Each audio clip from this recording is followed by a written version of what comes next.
Welcome to the Pinkhurst Podcast, a real and whimsical look at what it means to be fully alive with all the joy and chaos and pressure and vulnerability and beauty.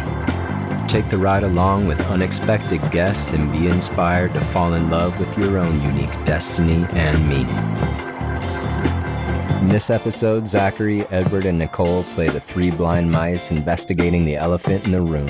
A little death, a little Shel Silverstein wisdom, a little reminder not to get trapped in your own sensorial experience.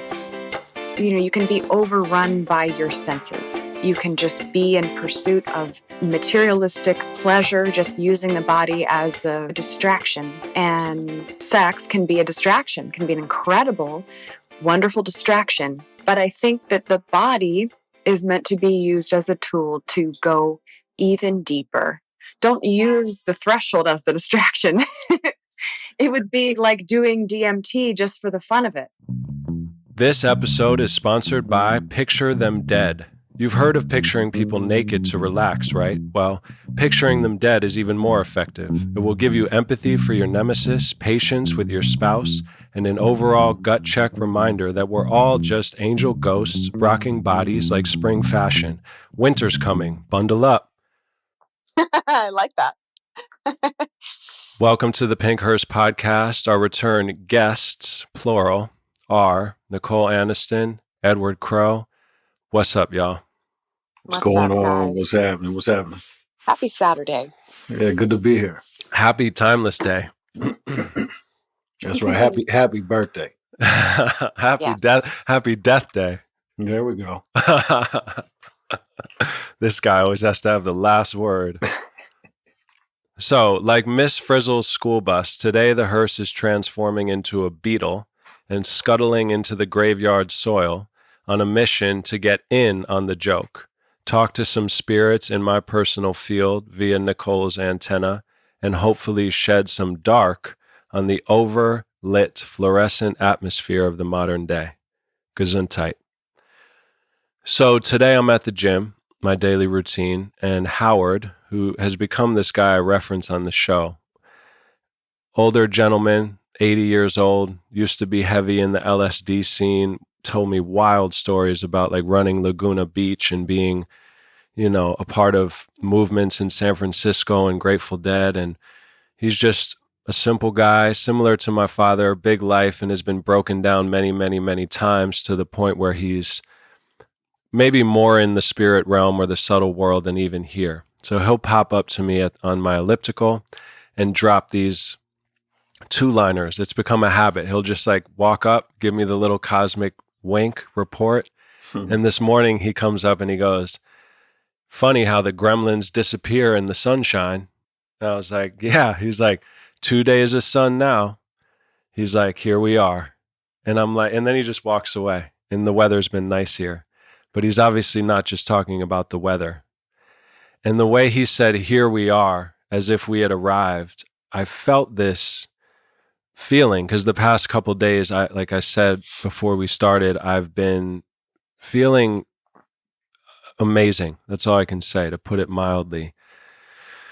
Grounded, peaceful, but this bliss. And I realized here we are is the arriving of the dimensional frequency. Like frequencies are dimensions, you know what I mean? Or dimensions are frequencies, I should say. And everything is available in the now and here. So I wanted to set the tone for this adventure with the two of you, like arriving in that frequency. We have that opportunity, I feel, to choose to go to that here we are place, if that makes sense. Completely.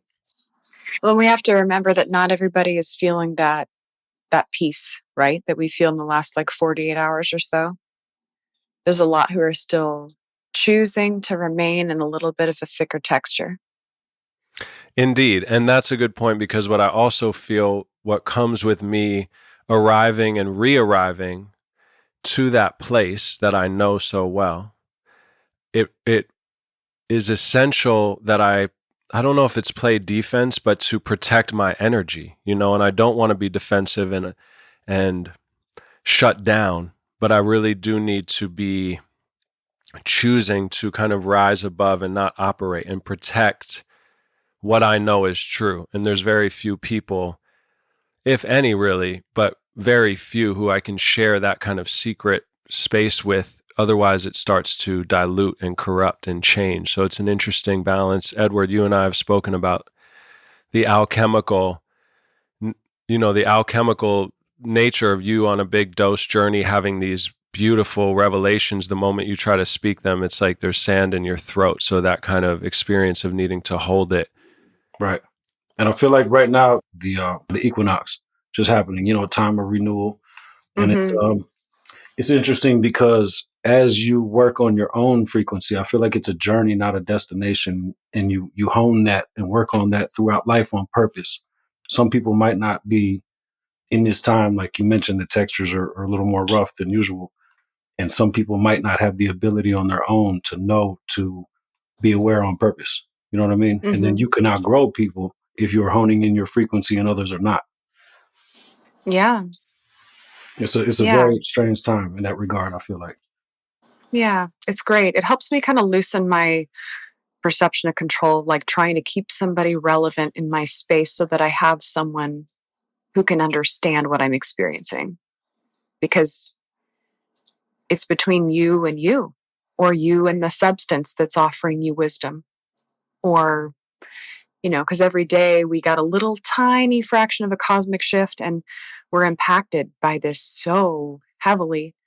And so long as we're not gripped by the narrative that's attempting to keep us from ignoring those things, if we're aware of them right now, oh man, they're incredible. They're just, wow, even the lows, even the scary days, even these like shocking, things that are just twisting and changing.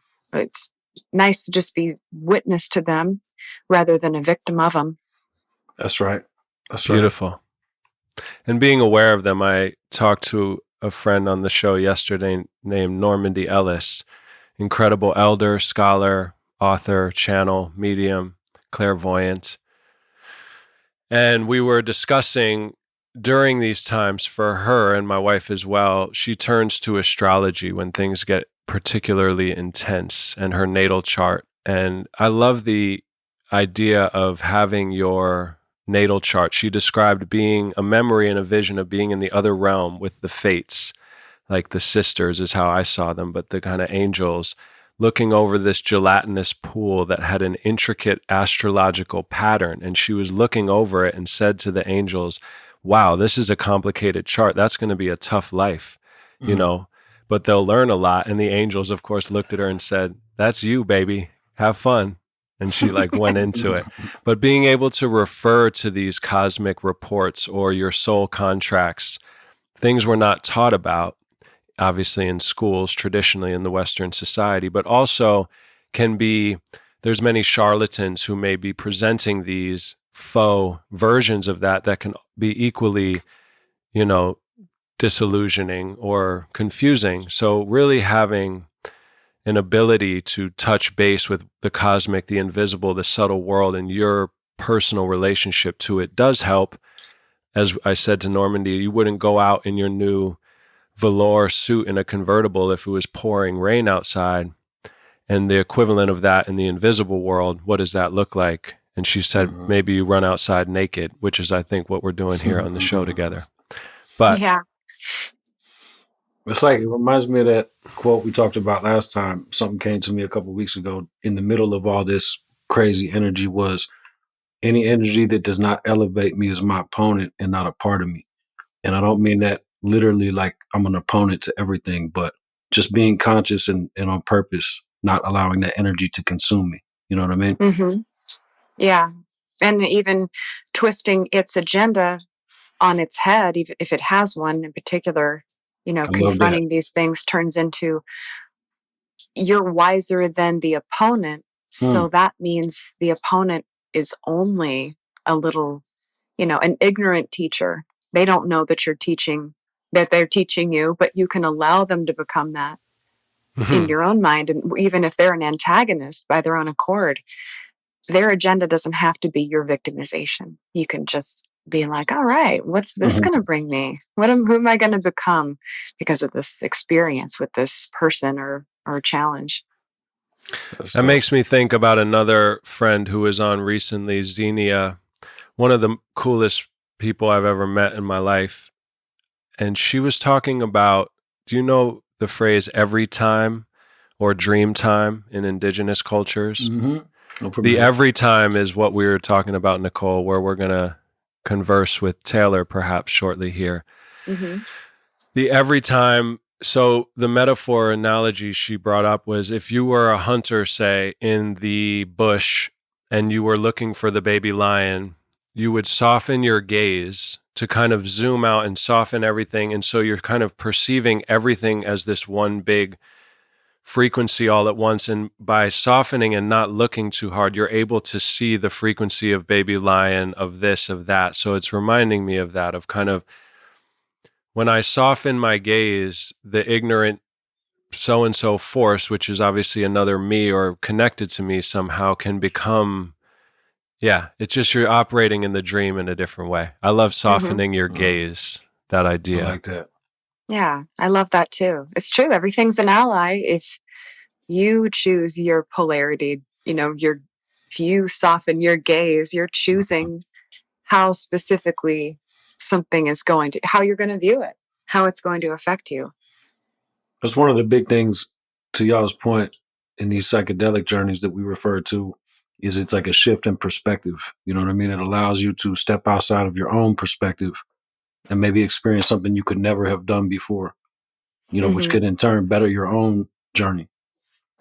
Yeah, it should. I mean, I think we've all done enough of them to understand they have their own sense of wisdom that is very compassionate and very knowledgeable other perspective that it loves you so much that it will show you even the worst parts of yourself just so that you can have a chance to correct those things or just come into alignment with those things and facing them and making them illuminated.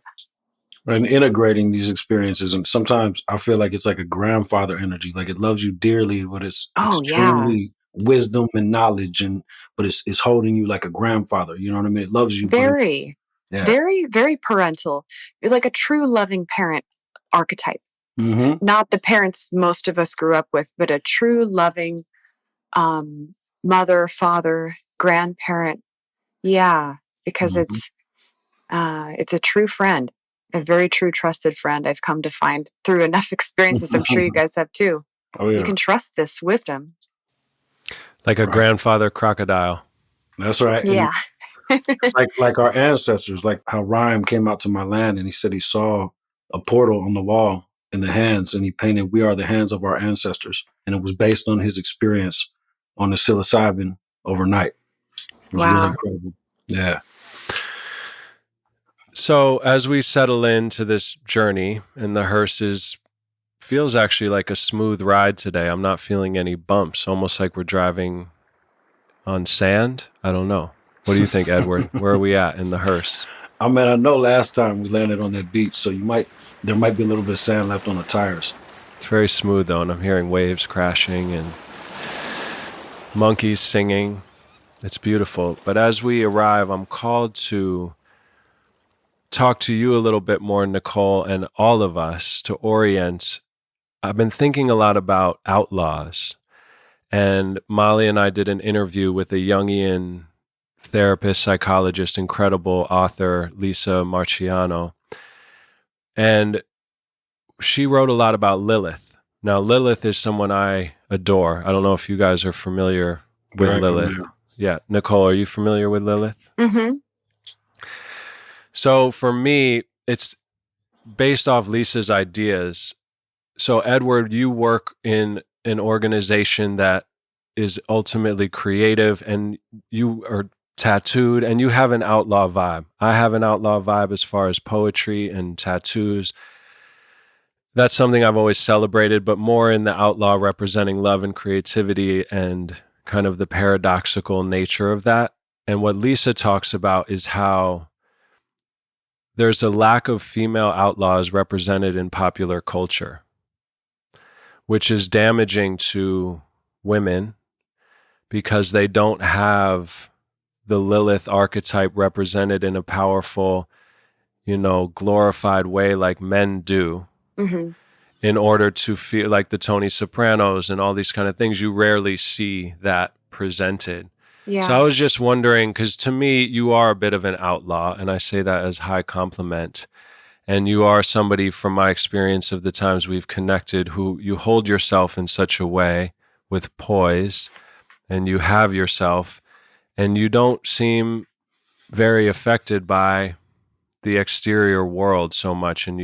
So I just wanted to know a little bit about your thoughts on wielding Lilith energy, if that resonates, or the lack of feminine outlaws. Well, I think it's being hidden in plain sight right now, and the aspect of the dark feminine archetype. And you can see in, if you leave something unattended outside long enough, nature will take it over, decompose it, grow over the top of it, cover it in vines, and bring it back to herself. She will break it down eventually, even if it's plastic and it takes 1,000 years. Eventually, it will be broken apart and returned.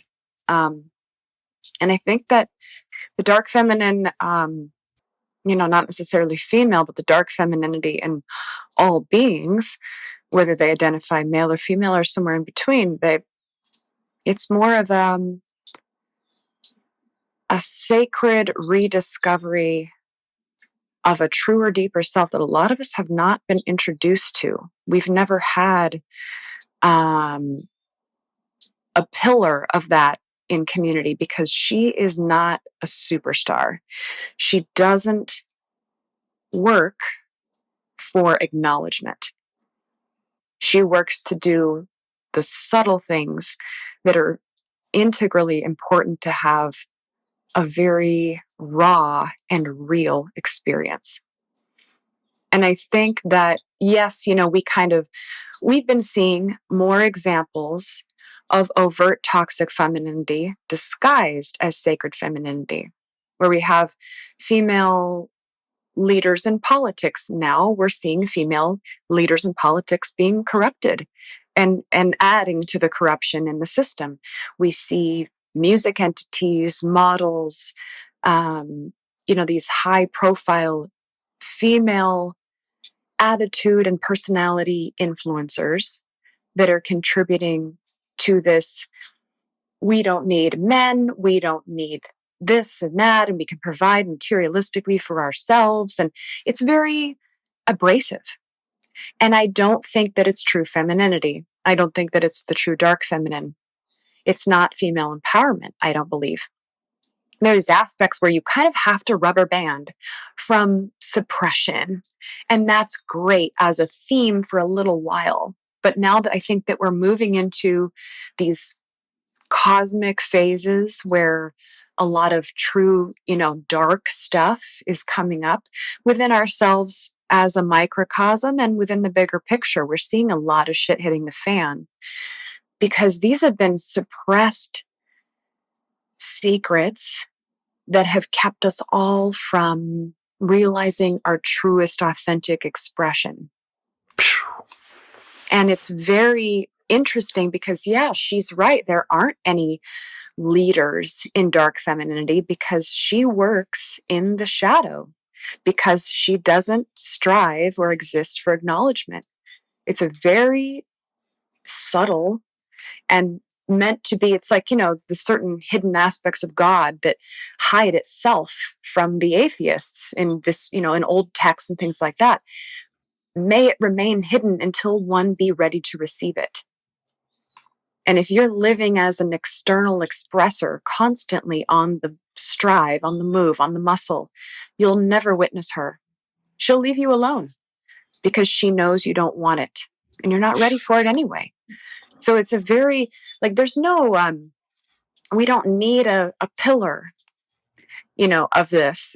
We don't need statues of her. We don't need a commemorative day or a certain movement or anything. She will work through those who are ready in a way to really face their demons and the demons at large that exist here that have shaped the society to turn away from her. So that's my personal thoughts about it.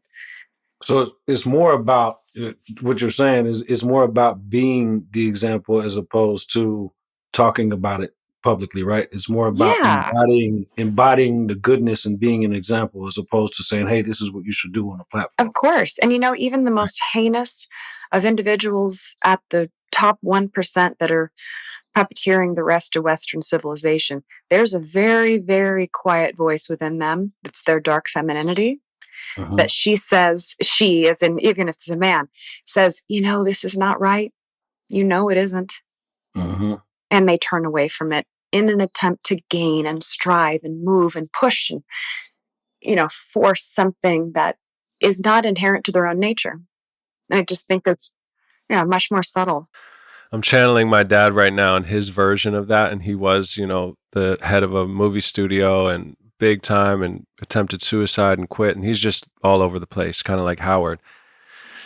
And anytime I'm thinking of those big wigs or whoever they are who are like, I'm going to dominate, I'm going to this. And it's like my dad always channels SpongeBob. Good luck with that. Yeah. And I can hear that feminine woman. Good luck with that, big boy. I'll see you on the other side, big boy. Have fun, big boy. Yeah. She'll leave you alone. Like she will. Okay. She'll just sit back and wait patiently with a smirk. I'll see you when you decompose. Exactly. Right. Because eventually you're all faced with that humility in the quote end. So just to go on that a little more, you already covered it in such an eloquent way. I can't wait to listen to that again. It really feels like resonant truth from beyond the veil. Molly and I were talking recently, and I mentioned this to you, Edward, on a past episode, but it bears repeating. As my dad says, I always picture grizzly bears repeating in a line endlessly. Molly was feeling a lot of grief in the holding of that, and also there's a beauty in it, but how literally a woman's body is on the inside, her genitalia, I guess you would say, is internal, whereas a man's is external. And in order to, so woman is interior. That's what it's reminding. Woman doesn't need to show and flash.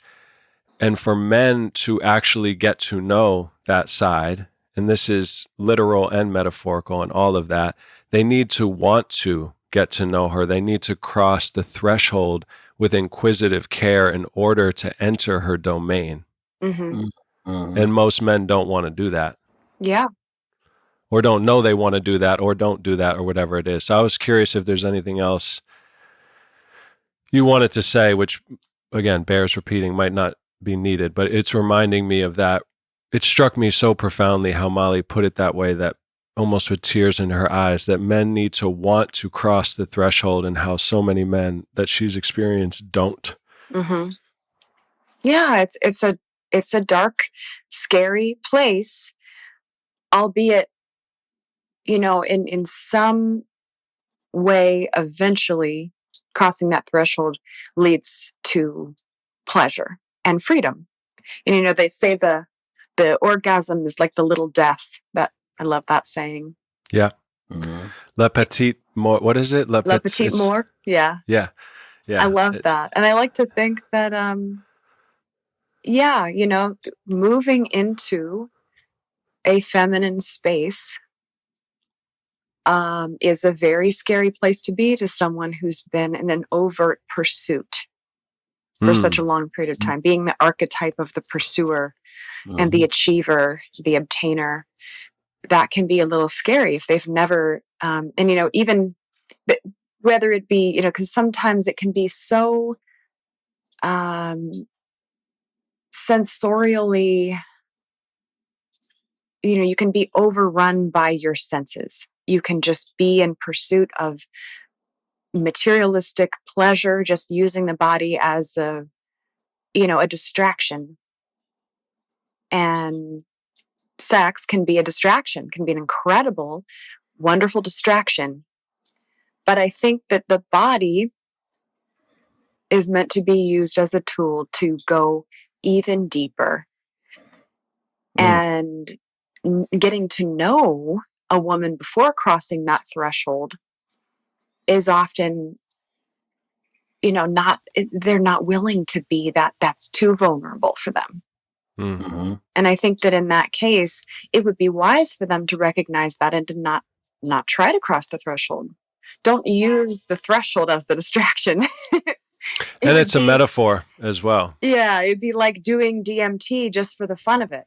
Yeah. What a waste. Yeah, exactly. Your anima or animus, which we both have, both, I guess, or Jung's understanding is that the woman's soul is male and the man's soul is feminine, I believe. And so if I confuse Molly, my wife, with my anima, my soul, that's dangerous because Molly is a human.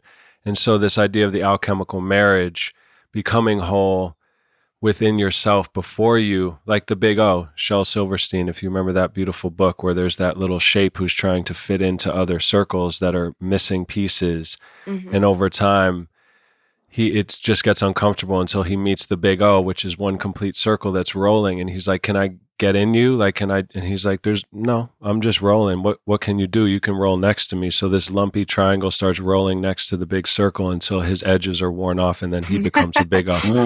And Beautiful. he's softened. Yeah. And that's so interesting.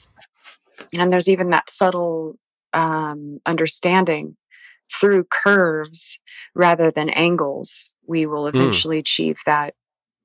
You see ancient buildings and indigenous structures that are rounded on the inside for vibrational reasons. They're starting, Patrick Flanagan, I believe, sold those corner rounders for the inside of your home because eventually that you come back to wholeness without any edges. I don't know. Your skull is kind of rounded. Yeah, it's interesting. Like you had mentioned the turning into the circle. So in masonry, there's a thing where you start off as at the beginning, you're a rough ashlar, and the goal is perfection, which you will never attain in this lifetime. But that would be a perfect ashlar.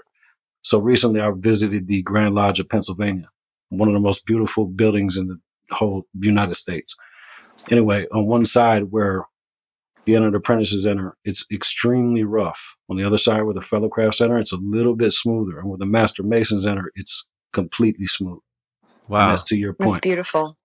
Something that you said, Nicole, that resonated with me was when you said people become overrun by their senses. I think it's like Zach was saying, your dad leaving the industry to want to kill himself, commit suicide. Because I can relate, not I don't want to kill myself or nothing like that, but when you're very, very busy and you start to experience spiritual growth on purpose or mental growth on purpose, psychological growth on purpose, right? All these things, this improvement on purpose. You don't stop learning young, you continue to learn. It feels like you start to experience more of the side effects of other people being overrun by their senses. You know what I mean? Yeah, it becomes more noticeable by the contrast. It's such a blessing too, because you do end up losing some what you considered as friends during that phase when you could relate to them. But that's okay. That's part of the natural, the cycles. That's part of the process. The seasons. Yeah. Seasons in life. I'll see you down the road. We're all going to Chicago, so I'll catch you in Illinois, baby. We'll meet up with Kevin in Illinois and have a deep dish. Hey everybody, this is Kevin here, interrupting this episode to interrupt this episode. We had Nicole conduct a powerful reading for our brother Taylor.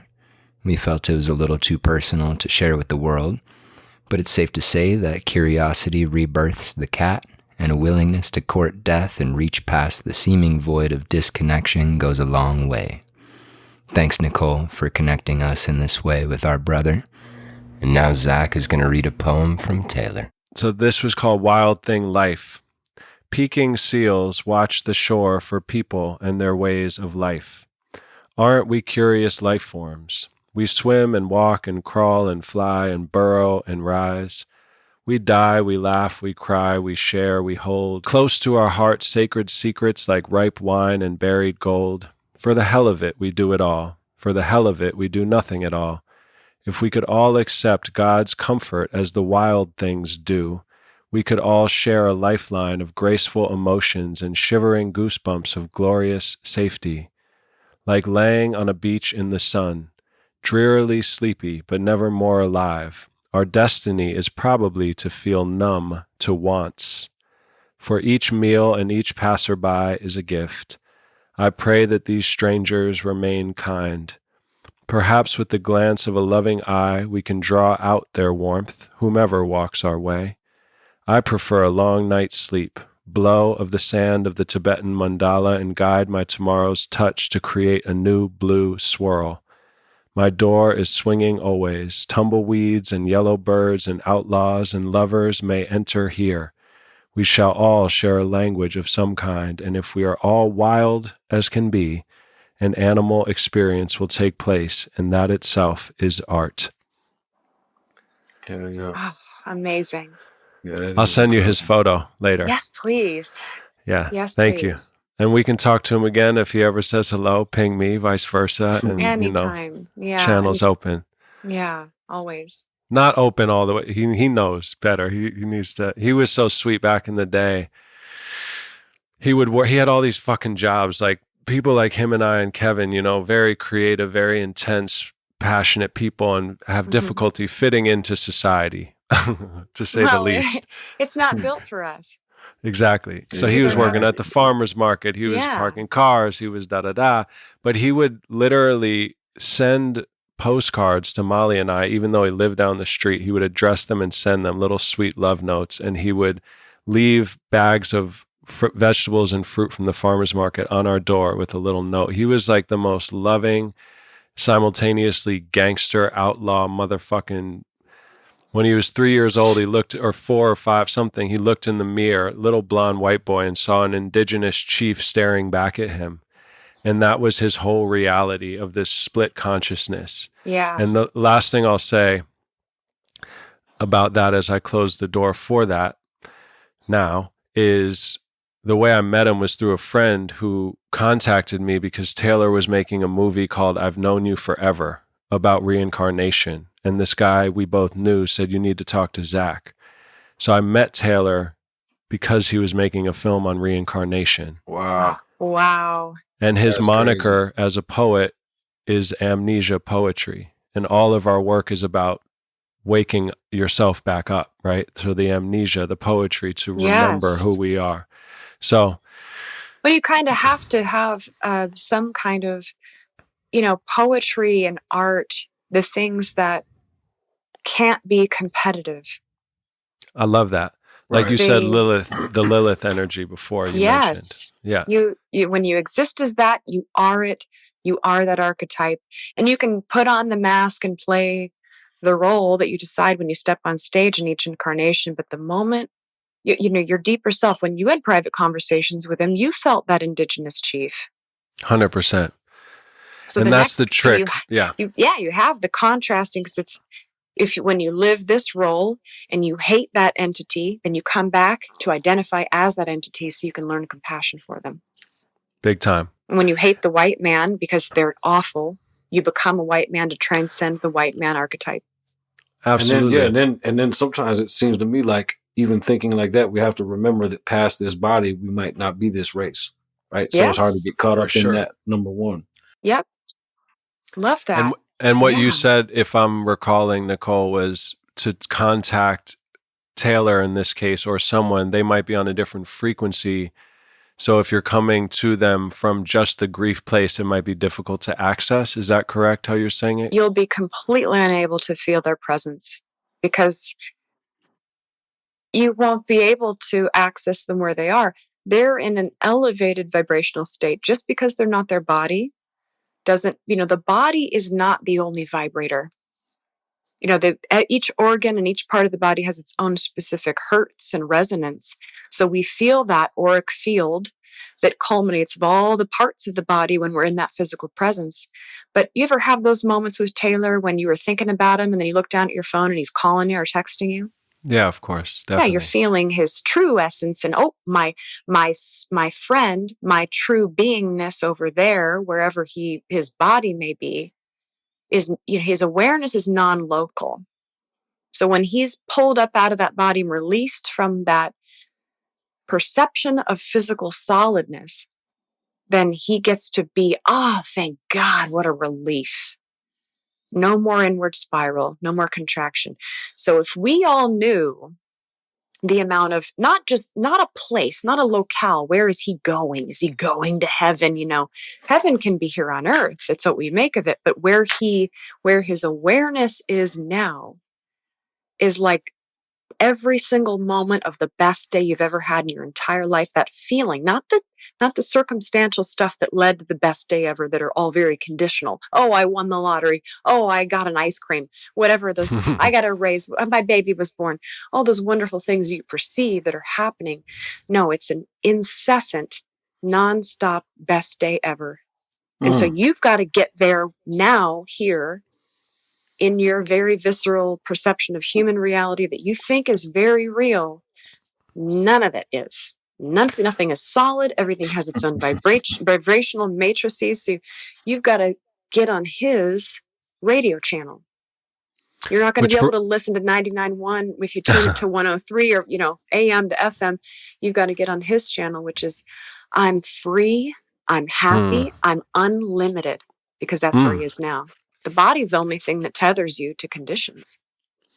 Which brings us to the laugh at death idea for this whole episode, and I think the grief point for me, Edward, was when Taylor died. I remember I was out on the deck. We were still living in Venice. I was with Molly and Rock. Wait, Molly and Rock were inside. I was on the deck, and I got the call from Kevin, and I just opened the screen and said that, and Molly and I looked at each other, and I proceeded, she did too, to let out a howl of grief that was so intense that she did. And then I cried for the next 2 days almost nonstop. I've never, other than being a baby, I'm talking about, I cried my fucking blood out in it. And it was so cathartic and such a blessing to be able, what Taylor unlocked in me was far beyond just him. It was these tears that had been trapped for so long. And because of that,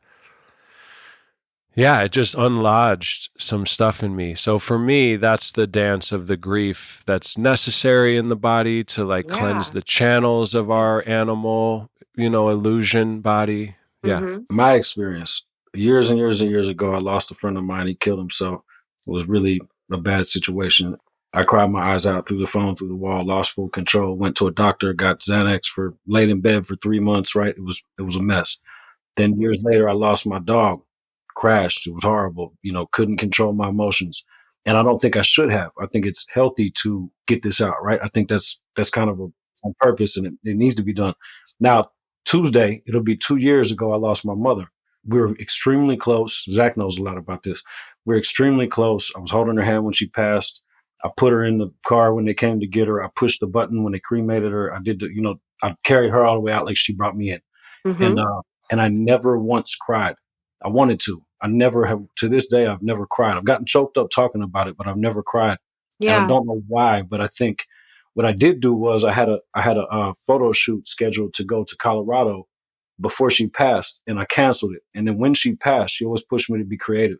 When she passed, I said, I'm either going to go to the doctor, get on Xanax, and lay around and feel sorry for myself and destroy myself. You know what I did? I called the photographer. I told him what happened. I said, I'm rebooking my flight because that's what she would want me to do. And he took me on this beautiful trip through the mountains in Colorado. There were sage bushes and quartz crystals scattered all over the trails. And we didn't know each other, but we had a conversation similar like we're having now. And it was a building conversation and a beautiful conversation. And these images came out of it, and this poetry came out of it. And it was the medicine I needed. Yes. The other day, my brother, who I haven't talked to in 15 years, reached out. And there was some problem. It was so long ago, I forgot. But apparently, I genuinely didn't know what the problem was. He wanted to apologize. I was working a show. I was like, man, not really the right place, right time. But I decided, you know what? If this is what the man wants to do, I give him respect for that. So I'm going to make time. I go to meet him. It starts pouring down rain. He's outside. He's crying his eyes out. He's telling me he wishes he could apologize to my mother. And I felt so close to her. So close to her. This came out of me. I didn't say this purposely. This just came out of my mouth, kind of like it was from her. I said, I have the authority to forgive you on her behalf. And Oh. he cried even hard. And that came out. And when I said it, Mm-hmm. it was like, I didn't know where it came from. Why would I say I have the authority to do that? And then yesterday I was looking up the symbols. I'm looking up symbols for this project I'm working on. One of the Mm-hmm. symbols I came across, because she gave me before she passed, is 2 keys. She said, one's the key to my heart, one's the key to your heart. Whenever the time comes, you'll know what to do. So I buried one below a tree, sprinkled ashes on top of it, planted the tree. And then the symbol of the key represents authority. And I thought that was really crazy because I didn't know that till yesterday. And isn't that amazing that in both of those instances that there is no schedule to grief? Right. Because if you tell yourself, okay, by a year, I'm going to be here, or I'm going to get over this and go back to work by this time, or, just making these little adjustments, like you said, with your flight, that's all you needed to feel her presence in that incredible, not rushed, creative space where she wanted you to be. She wanted to give you that little bit of time. And even if you didn't feel yourself truly grieving, grief can also be, she's finally free. Mm-hmm. Or, whatever it is, grief can be that sense of letting go and being okay with it. Grief can even be forgiveness, or simply just moving on, or letting yourself fall apart and cry and scream. Zach, like you and Molly did when you learned of this. There's no schedule, there's no time, but ultimately it's this, this shattering of, this is a major component in how much I love being here. And now that component is not here, but they time their exits so that you can become more soulfully self-reliant in your own joy, so that you can remain here unconditionally okay with the highs and lows of experience. Wow. And giving yourself that buffer of like, it's okay if I want to adjust things, change things. If you wanted to take Xanax and stay in bed for 3 months, there's nothing wrong with that. Right. You're not doing anything wrong by choosing that method of grief. Only you're the right decider, ultimately, of how to properly process not having that special component in this experience. Because let's face it, it's pretty fucking lonely here. That's right. No, especially, when you find yourself with, that feeling when you used to call someone or send someone when something good happened or something you wanted to talk to, and then that's no longer there. And you go to do it sometimes. Something else that I realized is when I was worked up about another person who passed, they were my mentor. They were like my hero, the person who taught me how to be a man, essentially. And when this person passed, I never felt too much emotion. Same thing. Then one day, I don't know, 7 years later, it just was tearing me up all day long. So I decided to talk about him. Then what I realized was, sometimes when you lose your heroes and there's no one else around to be the hero, I think that's when it's time for you to become what you admired in your heroes and give that back to the world. And when they know you're ready, they'll make their departure so that they can pass the torch. That's right. That's wonderful. Wow.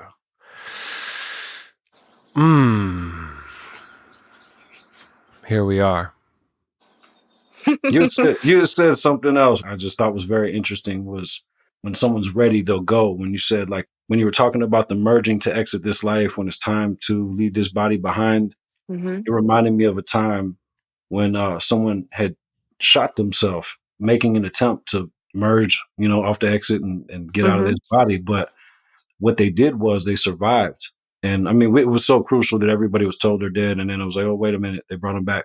But once they healed up, the person that we knew was gone. There was a certain aspect of the personality. He was fully functional, could do everything he did before.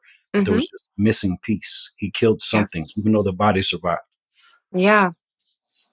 I thought that was crazy. Pretty interesting. That is crazy. It's an amazing, if you don't step off the stage when you think you're ready, there's always some kind of constructive purpose, even if it is, that inward contracting spiral furthering past that point. Whatever it's yet to reveal itself in that moment. What is it? There is that missing component. Did that person really want to remain? There's so many different subjective possibilities, but it's all revealed, at the end of the book. That's right. Read on. Read When you on. get off the roller coaster. Yeah. I think I was talking to Normandy yesterday, and on this show, it really boils down to, for me, asking people I respect, so what's the fucking point of everything, right? What's the point? Like, why do you get out of bed? How do you keep getting out of bed? What do you think? And the point changes, and the telepathy tapes reflections would say that we're here to love. We're here as gathering intelligence for the divine. We are experiencing itself, the divine experiencing itself, authenticity, creativity. That lines up with what I feel like we're doing here, like the intention behind it. But that is kind of like what it all boils down to for me is why, and which brings you into who. Like, who is the I saying, here I am, this is what I want to do. Who wants to do? What part of me is operating? And then recently, I've been feeling and noticing in people that I really respect and who have a strong connection to the subtle world and already know that this is an illusion, embody that, even they have been having chinks in their armor, so to speak, cracks in their courage, I've noticed recently, and a futility and an exhaustion seeping in. I've seen that in the past year. And so I asked Normandy about it, and she broke her, not that she was holding up a fake mask in any way, but she said, last year I was like that. I couldn't get out of bed. I had 2 shoulders replaced, knee replaced. So I said, what was the antidote for you in those moments that we can come to of futility, of what's the point? And for her, it was listening to her favorite book of poetry that woke her up. She decided to go on another trip to Egypt to guide an adventure like she does. Arms open on the front of the boat, feeling like I'm back. She was walking with a cane when she went and without one when she returned. But I just love that poetry as the prescription for the ailments, poetry as the language of the soul. And it reminds me of the Lilith part, the part that doesn't need to be seen, that's not doing it for, so. I think that's creativity in general, right? Like poetry being one aspect of that or one medium of that. But creativity is the medicine of the soul, and creativity could be mowing the lawn or painting a masterpiece with absolutely exactly. And the moment you start to feel, is this going to be a good enough poem, song, painting, dance, then you're in the wrong mindset. And you lose the magic, because the magic is getting lost in the process and finding the child again. If you're trying to do something, it's like do what has not yet been done. And that's why you feel inclined to do it. Because you know there will never be another you ever. There'll be somebody that looks like you. They can clone your body. But your authenticity, when you're an ensouled body, that you are one of a kind. So you do it. Don't look to others for inspiration, even if you can, besides the ones that say, I did it because I wanted to. Right. These days I feel, and that's what Taylor and our journey was really about, because we had access to that in a really pure way, but then we also were torn in the survival materialistic world and how to use our natural gifts in order. So that's a tricky dance that I'm finally coming out of the other side and feeling the liberation, grateful for my struggles, grateful because all the times I've given away my power seeking validation, now I can take it back, and it would have been too easy. And I did that in a past lifetime, apparently. I was that level reciprocated by the world, like powerful. Yeah. And that's why this time it's like different. And I love that. And I love that just to embody this, like with my headphones on, blindfolded, my inner autistic angelic being who's just dancing on the subway and not paying attention to anyone, and I don't give a fuck. Right. And they can be looking or not looking, and no one's looking, and I'm just doing me, man. That's where I'm trying to come from these days. And I think that's where artists fit in to a world where they don't feel that they fit in, is to exist without hesitation. Because it's almost like we're here to be outliers amongst the billions of other, who are just walking zombies, so that they can look at us and go, oh my God, what an atrocity. Because in that moment, they're revealing that they're so afraid of authenticity that they stay within the confines of predictability just so that they don't have to experience the fear of the unknown. When we're not from this planet, the bodies are of this planet, but I don't think that a whole lot of souls are being cranked out from the earth herself. I think we're coming from other places in order to not fit in, to not align with the normalcy. It makes me think of remembering to be spontaneous occasionally. You know what I mean? Like thinking of different routes home, just kind of tricking your brain out of routine as an adult. It's really important because when you set up rigidity in your own neural network or life or whatever, then you become dependent on those things. And you don't really want to become dependent on anything in this realm because then you grieve it so heavily when it's no longer there. And inevitably, in a world of incessant change, that's the only thing we can count on, is that things are going to shift. So as we pull over, this last feeling and idea that's been coming through in relation to everything you guys are saying is apparently Carl Jung and many other of my favorite writers said, his words were, success is the worst thing that can happen to a person because it gives them the impression and the illusion that they're not ultimately reliant upon the unconscious or the Lilith. And only when you are in an insoluble situation are you forced into your surrender state to then realize that you are always and only dependent on the unconscious, the subtle world, the soul, the invisible world. So of course, once you embody that, then success doesn't have to be the worst thing that happens to you because you can know and hold it lightly. But if it's this thing, like we're talking about, holding, clinging, clutching. So Howard, to bring him back, told me something a couple weeks ago. Here's the astrological report. Next 40 days, old patterns are going to be rising. Take your mind, put it in a bag, lock it up, anchor it, throw it to the bottom of the ocean. That became a mantra for me and my dad, who just lost his home in the fires and has been on a pretty intense ride these past few months in his 80s. Mind in a bag. My dad then turned that into putting your mind into your soul, because the ocean, the bag, dropping it into your soul. So trust falling into your soul. That was a long roundabout way of me bringing that into our field now. What does that look like for you guys to every day, every moment, trust fall into your soul? Oh, man. Just feeling my way through life rather than looking to anyone to tell me, okay, you're successful. Like Jung's, it's got to come from an external validation. And I don't feel like I need a lot of that anymore. I agree. My thing is like success.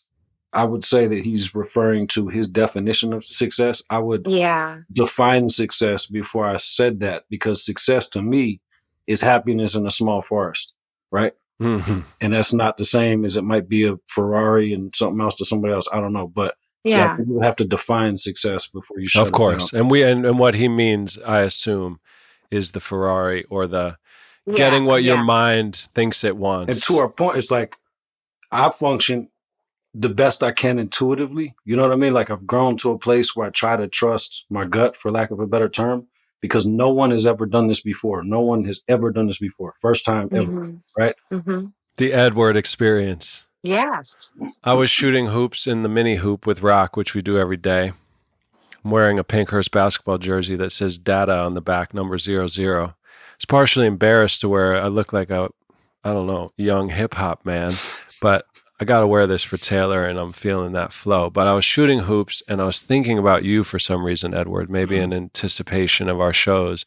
And I just remembered, if you feel called, no pressure, not to put you on the spot, but I was like, holy shit, man, you almost died and you were paralyzed. And it just reminded me of like what you've been through and how powerful and intense your journey was in that way, and how I don't know, for some reason it just popped in my head and it gave me more respect or a reminder and a reverence. I don't know if that feels like something you want to talk about Yeah, I briefly mean, before I feel like, the elevator pitch for what happened without going too far into details. It's called Guillain-Barré syndrome, causing the myelin sheath on your nerves to be basically eaten off, and your nerves are then raw, causing you to be paralyzed and susceptible to extreme temperatures. I was on life support, couldn't talk, couldn't walk, whole nine. Had to learn how to walk again. But I feel like, being in that state of complete paralysis, head to toe, my eyes wouldn't close, my toes wouldn't move, my lungs didn't work on their own. Being in that state for an extended period of time gave me a lot of time to think and kind of plot and plan on how I wanted to move forward with my life, my goals, what I wouldn't do, type thing. And I feel like, I don't know, man, a lot of things that I experience now go back to that. You know what I mean? I feel like a lot of my own strength and perspective on what's after this and life current and how to treat people came from my moments of being inside myself. You know what I mean? That's what I thought of. I think you just said it beautifully. Just the power of that experience, the gift and the pain and the intensity, the whole nine. And then also coming back and now just, you've been shown a really intense initiation in that way and the wisdom. The moment when I was in the ICU step down and I was in the hallway with the walker, when I let go of the walker, it was like beating Rocky in a championship fight. You know what I mean? I screamed. Oh, no doubt. You know what I'm saying? Yes. Yeah, I just like went crazy and they come running and I was like taking my own steps and tossed the walker to the side. You know what I mean? That was powerful. Like a rebirth. That's amazing. 100%. Appreciate that. Wow. Well, I think that is a perfect place to pull over and hop out and stretch our legs. I appreciate both of your times beyond, as always. I hope to have another journey soon. Nicole, you're always welcome with us. As I was saying to you, Edward, we love having just like friends, like super friends, super Pinkhurst friends. The conversation becomes, has this deeper resonance, like a gumbo or a roux, as we get to flow and become, regular. So let's definitely do this again soon. I'm quickly looking for one more Taylor poem because that feels important. And then we will. After you're done, I would like to quote one thing from that Egyptian Book of the Dead. Do that. Do you want to do that first? Sure, By absolutely. the way, I got to read, Edward, yesterday, Normandy becoming the Phoenix to her. I said, would you like, I would love for you to do that. And I read it to her. It was crazy, bro. Wow, it was that's crazy. Yeah, no, something that stood out to me while I was reading, it's her book specifically, her interpretation of the Egyptian Book of the Dead. Yeah, exactly. I feel like it's appropriate for our conversation. Always burning, returning, always constant and new. Die at once and live again. Amazing. That's it. Yeah, that really stood out. Yeah, you should get that book, Nicole. You'd like it. It's called Awakening Osiris, the Egyptian Book of the Dead. I'm definitely going to, because I don't know how many times I'm through the Emerald Tablets because it's just been my go-to lately. But, oh my gosh, the waves of wisdom that you gain each round through. You can re-listen 1,000 times. You can 100%. reread 1,000 times. And gosh, the depth of the interpretation just continues to spiral outward. And that's the Spirals. Emerald Tablets? Yes. Thoth. This guy. Thoth. That's him. Yeah. Hermes Trismegistus. I'm in the middle of one called The Secret of Light. It's really deep by Walter Russell. Tesla told him to bury him. Oh, Walter Russell's the best. You know what I'm talking about? Yes. So we're starting a book club. Yeah, let's do it. Yeah, we need a book club now. All right, final flow from Taylor. I just randomly picked this one, and it's called How He Found Eden. There is a quiet man. He spends his years feeling life and dwelling all around you, drifting like pockets of wind, settling from time to time in corners of your world before rising up again to move onward. He has dirt under his fingernails from doing things that burn fuel, such as huffing and puffing movements and lifting dead wood, fixing flames and washing pots and wringing wet rags and so on.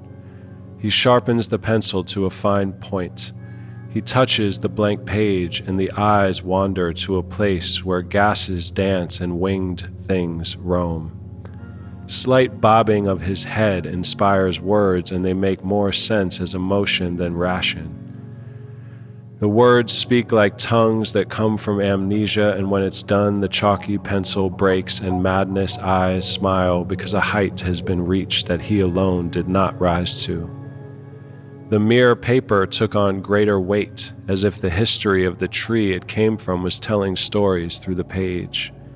Thousands of years of winters and storms and colonialism and near fires of fear commanded more from the writer than his own thoughts alone. Fantasia spell, his pages floated and came to song. But no one knew him because of the masses, and not many read these pages because they were few in billions. But he was okay because he honored those trees and lived partly in the other realm. It came to where he spent more time there than here on Earth. So as years went on, he formed hobbies on Earth to have fun rather than fortune. This is when he found Eden.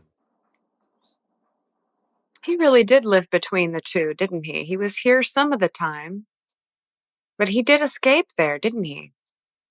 He's one of the greatest of all time. Like, no joke. I've read my dad and I both. This man was on a different level. Mm. And he had to talk loud and quick because he was not here for a long time. He would always interrupt. He'd be a pain in the ass to have on this episode because he'd be interrupting us. I love that. Well, it's hard when you do have to fit it in such a short period of time. That's right. Exactly. Amnesia poetry. Love you guys. I'm going to press stop. Kevin, take it away. You already know. I will take it away, Z. Thank you. I'm going to pass it right back. I hope everybody enjoyed listening to the Pinkhurst podcast. We'll see you next time. We're going to head out with a poem from our brother Zach here and a little tune after that as we do. Peace. If people knew the truth, they wouldn't be people. That's funny, right? Real tender, as in money, is tenderness, in my opinion. No light-hearted guffaw, this smiling at corpses. The tears and joy go hand in hand, and metaphors are simply words. Home free, arriving now, losing you, I miss the point. Punchlines falling on deaf ears, unless you get it. Do you get it? I know I'm the one delivering the joke, but I don't understand either.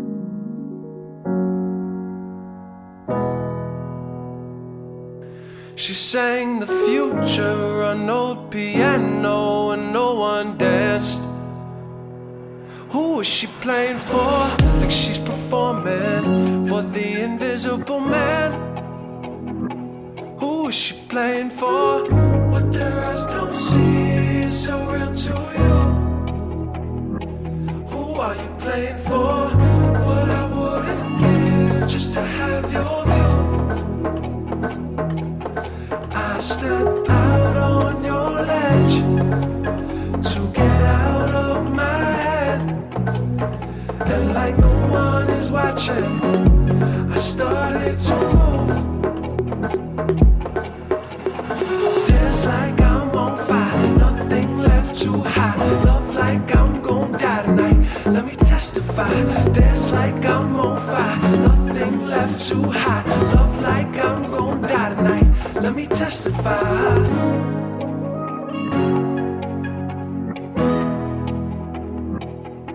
He held his heart out on a lonely highway and no one stopped. Who is he waiting for? Just like Otis, all alone on the dock. Who is he waiting for? What their eyes don't see is so real to you. Who are you playing for? What I wouldn't give just to have your view. I step out on your ledge to get out of my head. And like no one is watching, I started to move. Dance like I'm on fire, nothing left to hide. Love like I'm gon' die tonight, let me testify. Dance like I'm on fire, nothing left to hide. Love like I'm gon' die tonight, let me testify.